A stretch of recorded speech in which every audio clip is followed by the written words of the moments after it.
Knight to d6, and that is a check. Oh, hey, what's up, gentlemen and ladies? Happy National Chess Day. I was just playing a game of chess here with my buddy Ericus. Ericus, you remember the viewers, right? Never heard of him.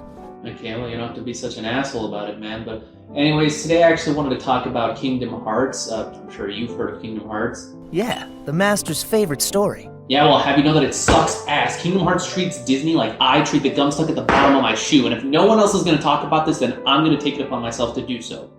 So let's get this out of the way. I am a mad Disney fanboy. I live and breathe Disney, and one of the reasons for this is that they actually put love and care into every single one of their films. It's so easy to make content for kids that's just mindless with no real effort into it, but Disney is one of the few companies that actually tries, even though it probably actually didn't need to, which led to them becoming the biggest media company in the world, so I guess it all paid off in the end. But one of the things that I hate is when people look at Disney movies as just that, dumb kids movies that aren't worth their time, filled with nothing but magical unicorn rainbows and singing, and this isn't helped by the fact that these stereotypes are reinforced by parody, sometimes Disney themselves, and also products associated with them, the one that I want to talk about today in particular being Kingdom Hearts. I feel that 90% of the time with Disney, Kingdom Hearts just kind of misses the point, and with Kingdom Hearts 3 finally releasing a few months back, I thought that I would take it upon myself, being the huge Disney fan I am, to actually go individually, one by one, and compare every single Disney world in Kingdom Hearts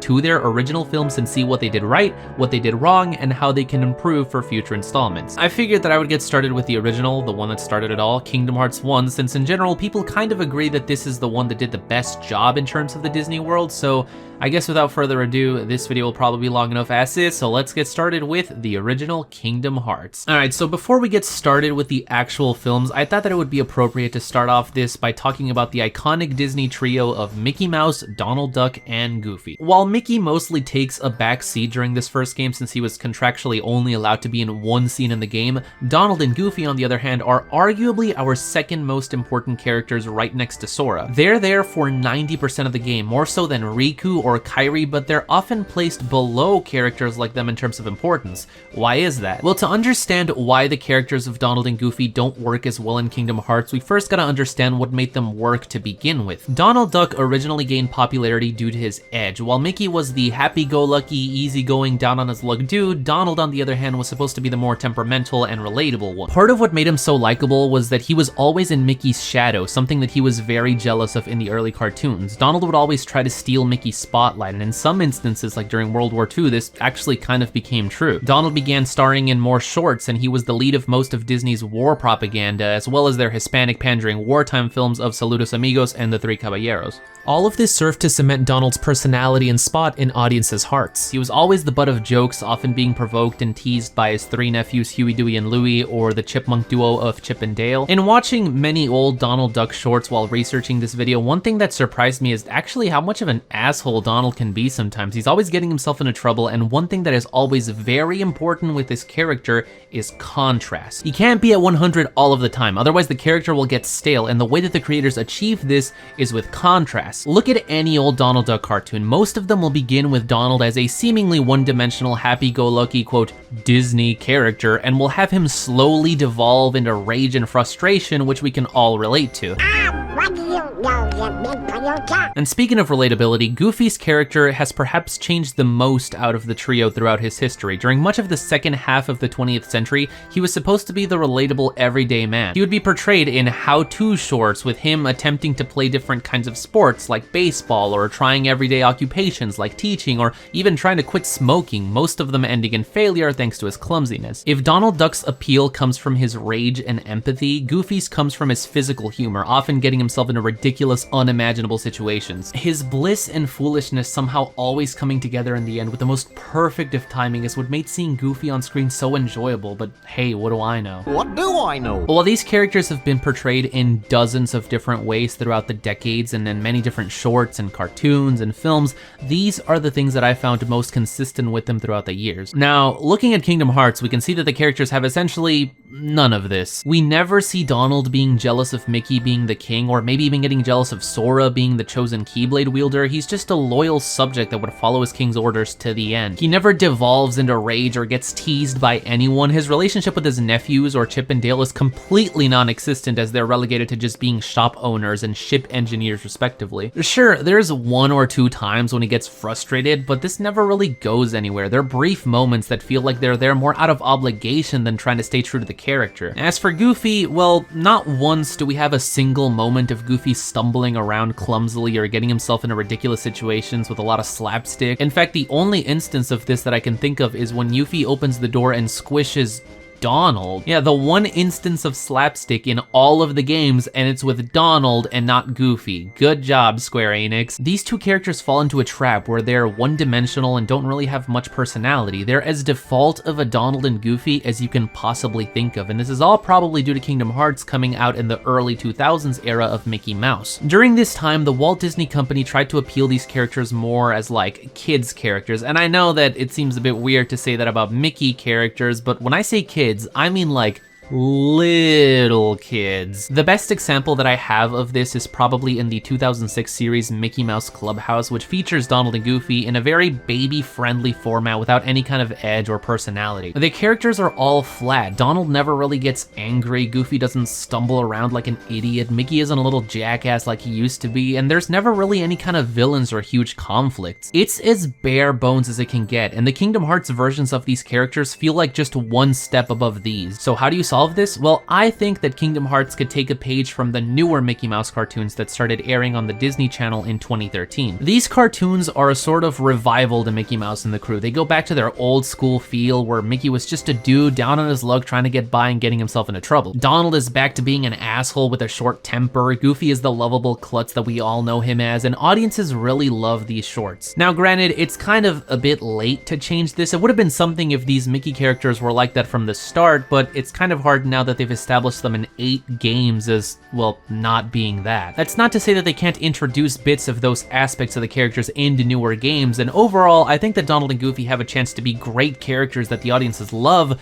but as of right now, they're just kind of there because, well, it's Kingdom Hearts, and they kind of need to be there. Now, moving on to the first film world we visit in Kingdom Hearts 1, we got Alice in Wonderland. Now, I'll be the first to admit that I'm not the world's biggest fan of Alice in Wonderland. The film itself is alright, but it definitely has a lot bigger of a fandom than it probably deserves, in my opinion, thanks to things like Hot Topic. Trust me, this is amplified infinitely with a certain other film that we'll be talking about later, but for now, we got Alice. Now, the character of Alice in the film is supposed to be a young child bored with her regular life, desperately in search of adventure. She falls down the rabbit hole, quite literally, and ends up in Wonderland, where everything is wonderful and crazy and infinitely more interesting than those dumb books that they're reading to her in real life, eh? Big part of the appeal of Alice in Wonderland is all of the bright and colorful characters with charming personalities that we meet throughout her journey. You hear that, Tim Burton?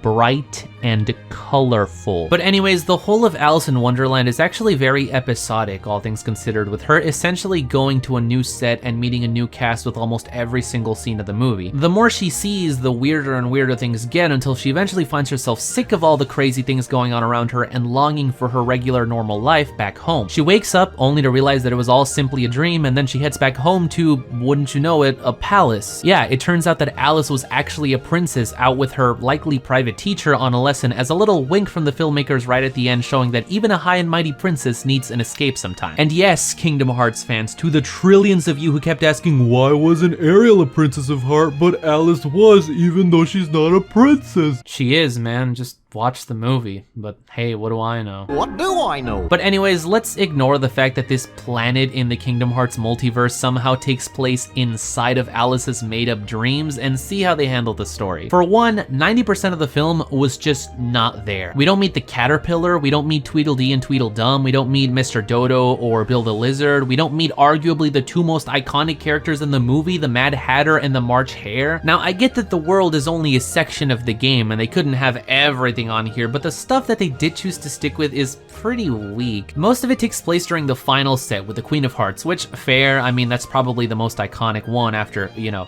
the tea party, but okay, fine, let's see what they do. In the original film, the White Rabbit was presented as an excuse for Alice to keep exploring Wonderland. He was the reason that she was there to begin with, and then when she'd get sidetracked by some other wacky characters that she'd met, he'd be the one to bring her back to the plot. In the end, it turns out that the White Rabbit was on his way to play for the Queen of Hearts, who is such a fun character. The thing that keeps the Queen of Hearts interesting is that she's so unpredictable. Not only do we get a brutal introduction to her as Alice sings along while she's helping the clubs paint the roses red, but then the literal first thing that she does as she comes back is order them be executed since she didn't like the color. Right off the bat, you're like, whoa, this queen does not mess around. And the fact that she's got a little king too that goes around and practically everyone ignores also just goes to show how much power she has over everybody in her kingdom, or rather queendom? However, she takes a liking to Alice specifically right from the start, but just when you're starting to feel safe, she blows up and then you see her do something crazy like order another person be beheaded. It's that bipolarity that keeps you on your toes. You can never really fully trust her, but I mean, hey, you gotta keep her happy because she's the queen, right? You value your own head, don't you? Then shut up and do what she says. Now, of course, none of this is present in the game. Sora follows the White Rabbit through a whopping 1 room where he meets the doorknob who has a whopping 4 lines. Yes, I counted. And then he's at the end of the film during Alice's trial, and we don't get to meet any of the clubs. We don't ever see the king. If I'm being honest, she's never really honestly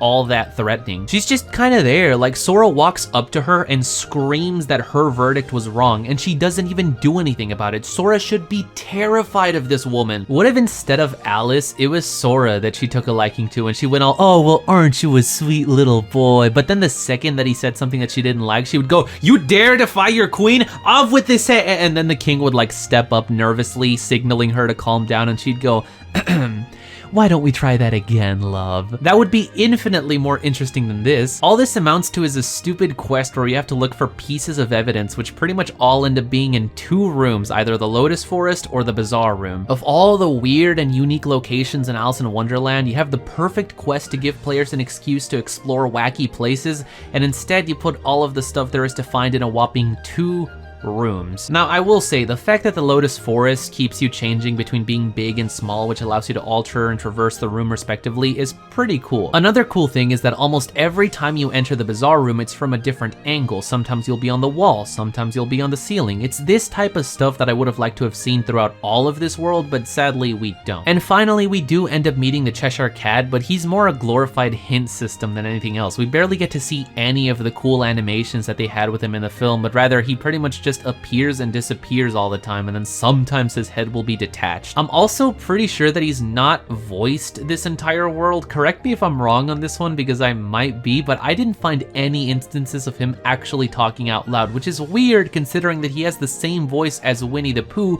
who is voiced in this game, so why didn't they just get the same guy to do it? Also, for being the supposed main character of the film, Alice sure does a whole bunch of nothing throughout our time here. She's in court when we arrive, she gets trapped, and then we spend the entire world trying to find evidence to prove her innocence, and then when we finally do, oh whoops, she got kidnapped by the bad guys. So she's a damsel in distress, this whole world, which is really sad considering that nothing like that ever really happened in the film. She pretty much took care of her problems on her own and wasn't afraid to stand up for herself, but who cares? The developers sure didn't. Wonderland and Kingdom Hearts 1, bad Disney World in my opinion. Let's move on. Okay, so now we go to one of my absolute favorites, Hercules. Now, the world in this game actually chose to have a fairly original story that took place before the events of the film, which is actually good in my opinion. You'll see this reoccurring a lot in some of the future games, but when Kingdom Hearts opts to recreate the plot of the film, things don't tend to go very well for them, but hey, what do I know? What do I know? Now, if we want to sit down and analyze what made the original film of Hercules work, well, first of all, you have the music, which, of course, you're not going to include in the game. The muses are sadly nowhere to be seen, but I guess that's kind of to be expected. Second, there's the humor. All of the parallels and modern day isms that they somehow incorporated into ancient Greece, all the little jokes and references to the mythology. Overall, Hercules is a very funny film, all of which is also missing from Kingdom Hearts. I'm pretty sure that one of the developers remembered Phil would always say 2 words right before not saying 2 words, and then they just decided to repeat that same joke over and over and over again. Well, okay, there's the dynamic between Hercules falling in love with Meg, and then Pegasus and Phil being jealous of that, and her having to work with Pain and Panic thanks to her contract, which made for some really high tensions during some scenes, except Meg, Pegasus, Pain and Panic are nowhere to be seen in this world. Okay, I mean, the message of the whole film was Hercules trying to always fit in and do his best to gain his rightful place among the gods and his struggles with that, only for him to give up that place once he finally got it because he realized that his friends that he made on his journey mattered more to him than that. And oh, Hercules is barely even in this world. He only shows up once at the end and doesn't even mention he's a god. For Christ's sake, did they do anything right? Okay, fine. So one of the more entertaining aspects of the film is admittedly James Woods' performance as Hades, and let me just say that he does absolutely rock that role in this game. However, I don't know if I can really credit the writers or developers much on that, because it really seems weird to me that they would just try with this one Disney character more than any of the others. I think it's more likely that James Woods just brought more charisma to the script, which made him more enjoyable to watch than the rest. I also really like the fact that they turned the Coliseum into an arena where you can fight monsters that you can constantly come back to throughout the game to face new challenges. That's a really cool idea and a really awesome implementation of a classic JRPG staple mixed within the Disney universe. Props to whoever came up with that. I also really like the original plot that they came up with for this world, how Hades has Cloud from FF7 under a contract and is using the Coliseum tournament to try and get him to kill Sora, since he is in the Villains Council and Sora is a threat to that. I'll get to the council later, by the way. But he gave Sora a pass knowing that Cloud would have to fight him and would probably kill him, and kept Cerberus around as a failsafe backup just in case. It's a wonderful mixture of the Disney, Final Fantasy, and original Kingdom Hearts plots in a way that feels very natural and well implemented. Now, I'm not gonna get into Cloud's personality and how he behaves because this isn't an analysis of how poorly Kingdom Hearts handles Final Fantasy, but maybe if you guys wanna see that video someday, I might make a follow-up like that. But yeah, in general, there isn't really much to talk about other than that with this world. It's not the world's best adaptation of Hercules, but it's pretty good for what it's worth.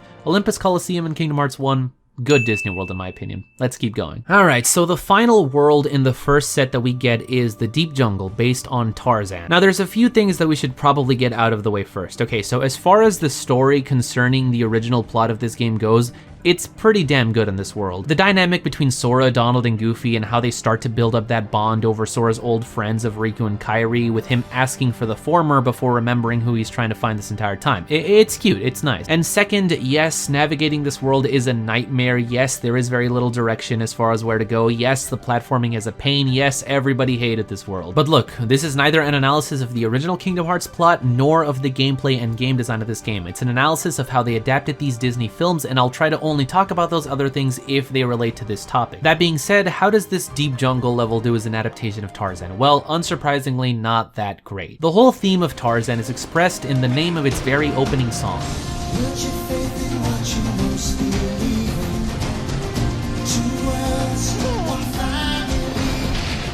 It's about one man, Tarzan, living in the middle of two worlds, one of gorillas that he's grown up with his entire life and who he's actually grown to behave like, despite the fact that even with his best efforts, he still struggles to be fully accepted into, and one of humans who look more like him and who he also comes from, but who he doesn't really understand despite it being where he conventionally, quote, belongs, leading to his fascination with them and wanting to learn more about them. The two people standing on the forefronts of this war are Kerchak, Tarzan's pseudo-adoptive father, who has never really accepted Tarzan and who Tarzan is constantly trying to gain the approval of, and Clayton, who desperately wants to find the gorillas that Tarzan lives with, but plot twist, only so he can capture them and ship them back to England. Now, the whole movie revolves around Tarzan being torn up between these two worlds and trying to find out which one is the one that he belongs with. On the one hand, you have his family that he's grown up with all his life. Despite Kerchak never really accepting him, his mother Kala is there, as well as all his friends Turk and Tantor. But he's also fascinated with these new humans that he met, and he wants to find out more about their world. And to top it all off, he might be falling in love with this one woman named Jane, a feeling that he's never felt before. Jane's conflict, on the other hand, is what to do when she's in love with the gorilla man that they found in the middle of Africa when her home is back in England. And can I just say that the relationship between Tarzan and Jane is really adorable, and every single scene that these two are in is really cute, and also the soundtrack by Phil Collins is one of the best in the Disney Renaissance, and whoever came up with the idea of tree surfing needs a goddamn raise. This might be some of the most breathtaking animation that I've ever seen in my life, period. Now, how does Kingdom Hearts compare? Well, let's try to start positive. First of all, getting to explore the treehouse is something that I only ever dreamed of as a child, so the fact that we do so here is really awesome. I have no idea why the hell Tarzan is even in the treehouse to begin with. I mean, if you guys recall, the scene where Kala shows it to him is actually a very emotional scene that they built up to, because it's the moment when Tarzan actually finds out where he came from, why he was always so different. But I guess in the game, He's just kind of there. Who cares even? What do I know? What do I know? He meets Sora while Donald and Goofy meet Jane and Clayton, which actually would have been a very cool idea if they had Tarzan introduce Sora to his gorilla world while Donald and Goofy were sort of brainwashed by Clayton into seeing his beliefs and understanding why he wants to see the gorillas. And then when the trio finally meets back up, maybe they could have like a small argument over it before they fully realize the conflict that's going on here. But instead, they find each other within like 5 minutes and it ends up not having any consequences. Now in the film, one of the coolest moments is when the leopard Sabor attacks Kerchak and Tarzan actually fights him off and ends up killing him, unbeknownst to him getting revenge for when he killed his parents, but also saving Kerchak and getting revenge from when he killed his son. It shows Tarzan's dedication and want for Kerchak's acceptance, but in the game, Sabor is like the most inconsequential thing in the world. Why the hell was this thing even here? Oh well, because it's easy to turn into a mini-boss, that's why. In the film, the moment when the two worlds finally meet is actually very dramatic. Kerchak doesn't trust these humans simply because they look different from them, in the same vein that he didn't really trust Tarzan before, but after he gave him his trust for saving his life earlier, Tarzan in his eyes betrayed that trust by bringing the humans to them. And you know what? Kerchak was right. Clayton did want to hurt the gorillas and capture all of them, and it ended up costing Kerchak his life. And even though he had the opportunity to kill Clayton just like he killed Kerchak, Tarzan chose not to because despite him being a quote, son of man, he is Not a man like you!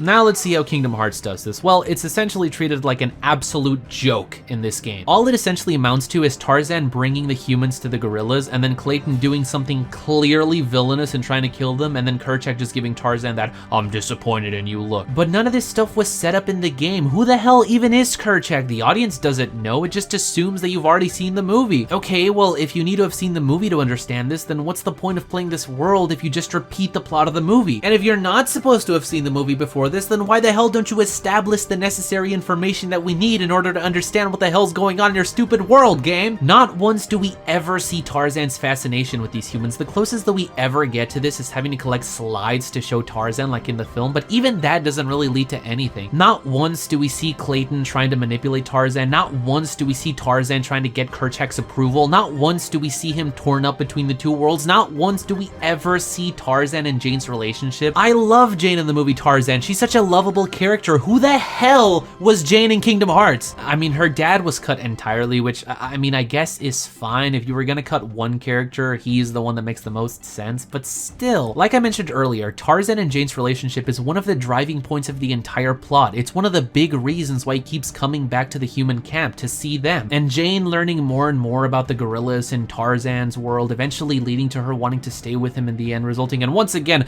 possibly the most beautiful animated sequence that I have ever seen in a film, and they cut all of that. What the hell was the plot of this world? Like no, really, honest to God, sit down and tell me what the plot of the Deep Jungle world was. Because if you'd ask me, I would say it's Clayton wants to find the gorillas, he fails a few times, and then gets corrupted by darkness and dies.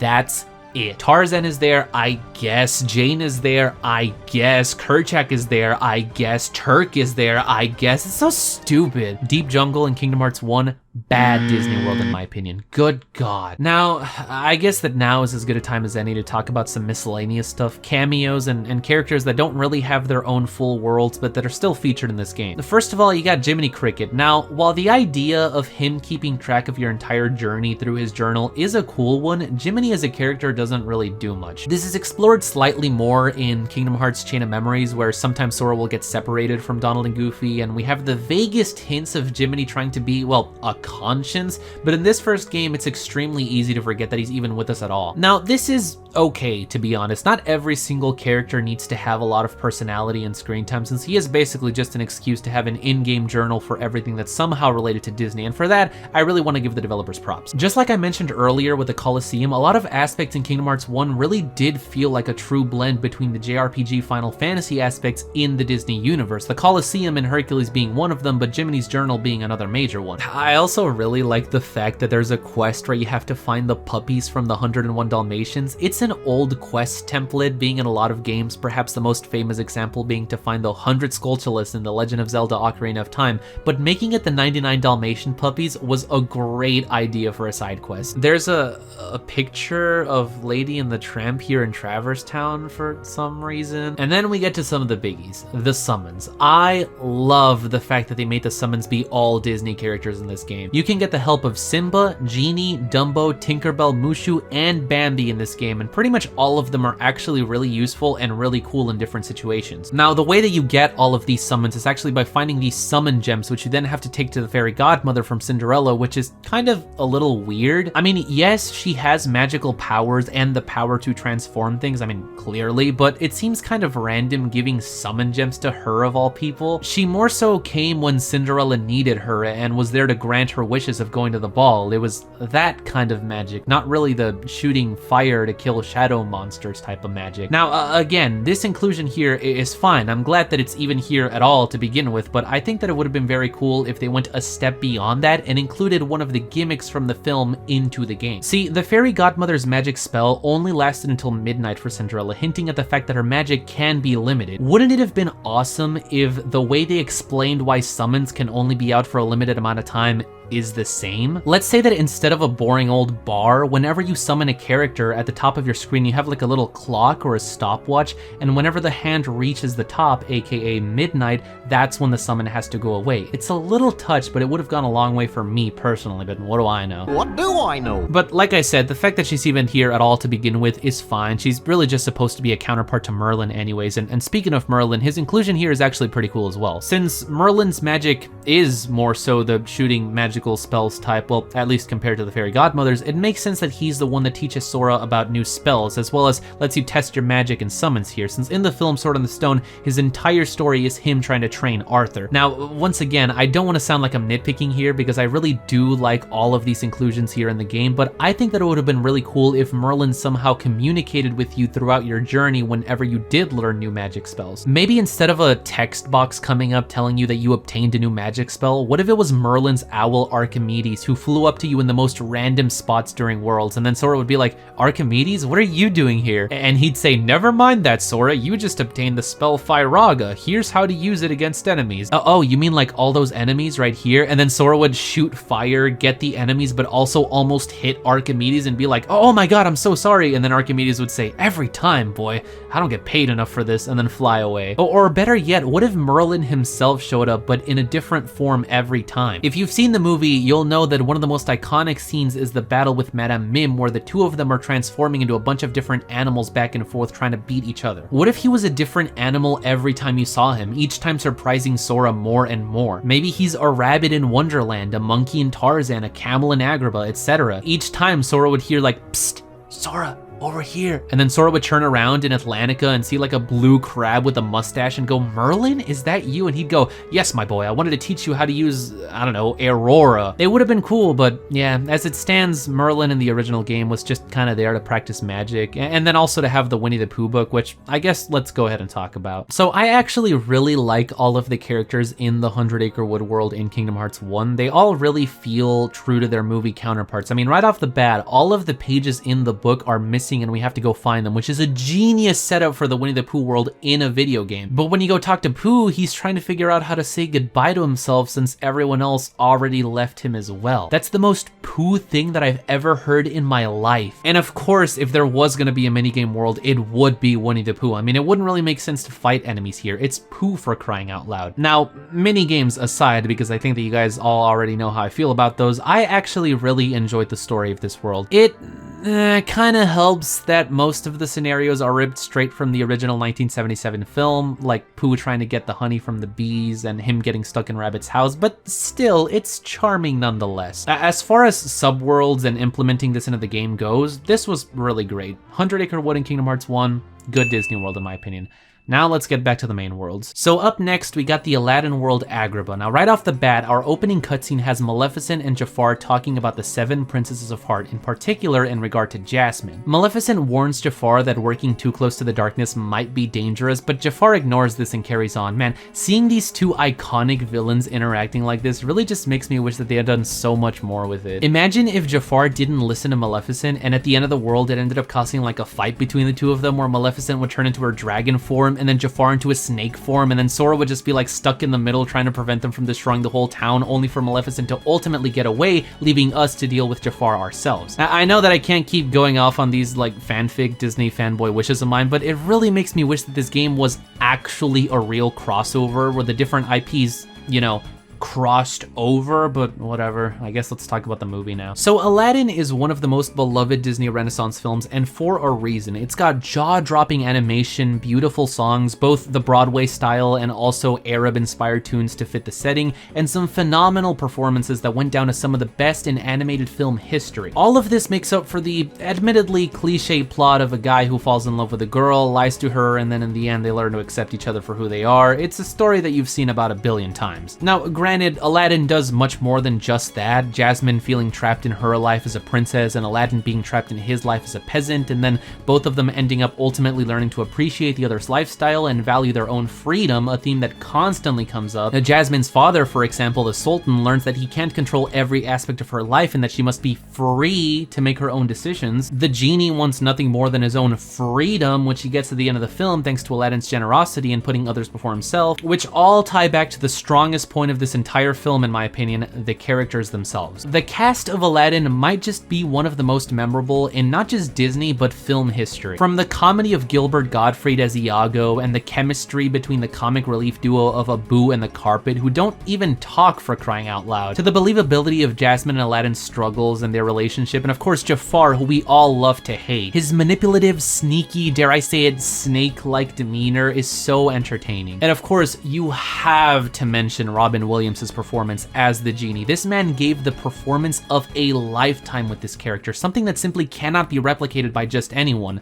Right, Disney? And I really don't think that this is gonna come off as a surprise to anyone, but yeah, the Kingdom Hearts versions of these characters are nowhere near as good. We don't ever really get to see Aladdin or Jasmine fall in love or really have any meaningful interaction other than boy saves the princess because the video game. Jafar isn't really ever manipulative or even really shows that he cares at all about the Cave of Wonders. You guys remember how in the film, Jafar's plan to become Sultan was something that he worked on for years? The film literally opens with him having a man go to his death in the Cave of Wonders just to retrieve the treasure. Then he makes sure to get Aladdin trapped and lies to Jasmine about it, only to disguise himself as an old man and lead Aladdin to get the treasure in the cave for him. Jafar isn't really the let me kidnap the princess and then kill the heroes type of bad guy. He's more the type to meticulously plan out every single step to ensure that he gets exactly what he wants done and in the exact way that he wants it done. Sure, he eventually got to something close to that level by the end of the film, but that's just it. It was at the end of the film. As we slowly witnessed his descent into the state from the calm and collected, powerful Jafar that we all knew him as into this crazy, power-hungry madman who would do anything to be stronger, which ultimately leads to his downfall. Why is it that in Kingdom Hearts he is relegated to just,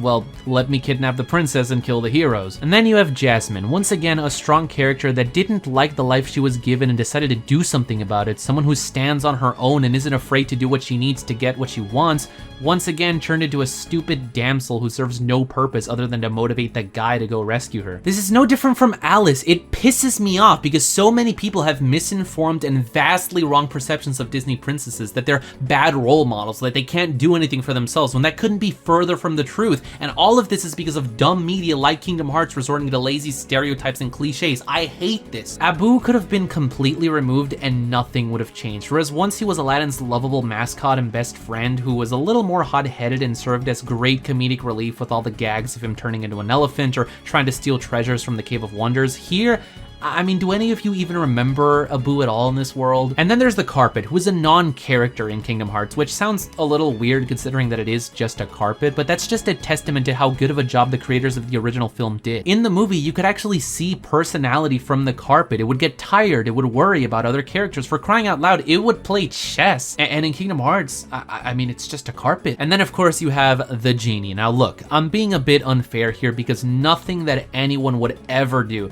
would even compare to the original performance of the Genie in Aladdin. So many of Genie's lines were actually improvised by Robin Williams, and then the animators would literally just animate around what he did. You can't really do that with video games. I mean, okay, I guess you theoretically could, but that's probably more work than the developers felt like putting into this one level, and what do I know? What do I know? I guess there's one scene where they kind of tried to imitate it. I give the people in charge of the dub props for at the very least attempting it, but it does come off like a cheap knockoff. They had all of these silly these sound effects that don't really go well with everything else, especially because the entire scene has no music. But the animation of the genie himself is so straight. He never transforms or twists around and stretches and pulls like he does in the film. He just feels less alive. Like they thought that making him talk fast and teleport all over the place would somehow replicate, I don't know, Friend Like Me, but it obviously doesn't. And then there's the really out of nowhere part where Genie mentions possibly remembering something about the keyhole of the world, which is never really followed up on. It just makes me think, like, what if the genie was somehow tied to all of this business with the keyhole? Like, what if it had a connection to maybe one of his previous masters before Aladdin? Or if the lamp itself was created using the same magic as the Keyblades, for example, or something. You know, mess with the lore, connect all these worlds, actually make the Disney interactions mean something other than glorified cameos that we're contractually obligated to include. You know, they kind of do this with the Princesses of Heart, where this iconic Disney property is an important part of the lore that actually has an effect on the greater story and our main characters themselves, and I love that. Do more of that, please. Like, what if instead of sealing keyholes, the plot of this game was that the villains were trying to get these magical artifacts to open Kingdom Hearts, and then